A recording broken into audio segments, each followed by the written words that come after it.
welcome to the Nightly News. My name is Jacob Ramsey. I'm an FMP student at East Tennessee State University, filling in for Katie Couric. You might be wondering why we're in the bedroom this week. It's because we're here to talk about chlamydia.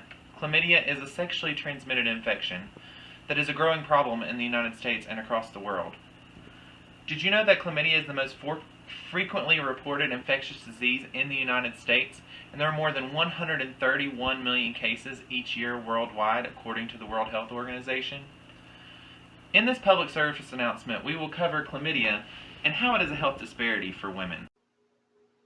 So, before we get into the details of how chlamydia is a health disparity for women and why it's such a problem in the country, I want to just touch on the basics of chlamydia. So, chlamydia is a sexually transmitted infection that can be transmitted through unprotected oral, vaginal, or anal sex. One of the main reasons that chlamydia is such a problem in our country is because oftentimes there's no symptoms, especially in women. If women do have symptoms, they're usually related to abnormal vaginal discharge, burning during urination, or pain during sex. Some long-term complications include infertility and pelvic inflammatory disease. This graphic shows chlamydia rates of reported cases by gender from the years 2000 to 2017. So as you can see, the cases of chlamydia are trending up, but notice the disparity between men and women. Women are so much higher. This is another great graphic provided by the CDC for women aged 14 to 39 divided by ethnicity. This really highlights the health disparity of women, especially for women of color. You can see how high the Black non-Hispanic rates are for chlamydia compared to non. Now that you know a little bit about the statistics, I'm sure you're startled. So you're wondering, what can be done about this and why is it such a problem? Well, I'm going to tell you after a brief, relevant commercial break. Looking for a date? Meet Sophia.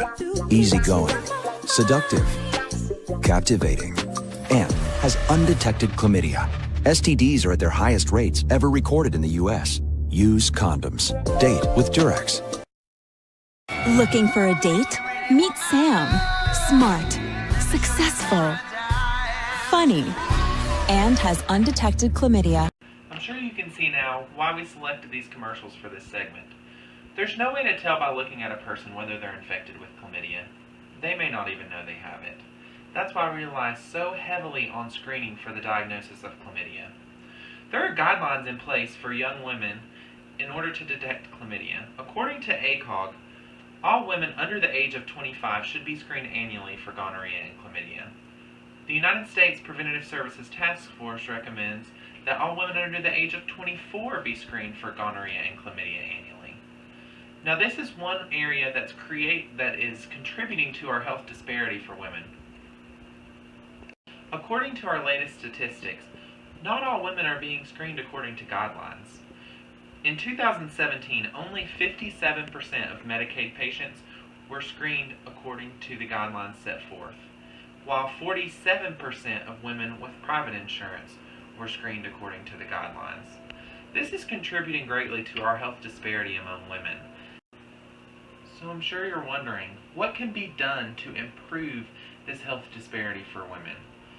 Well, for starters, if you're a patient and a woman, go out there and ask your healthcare provider about getting screened, especially if you're high risk or within the suggested age range.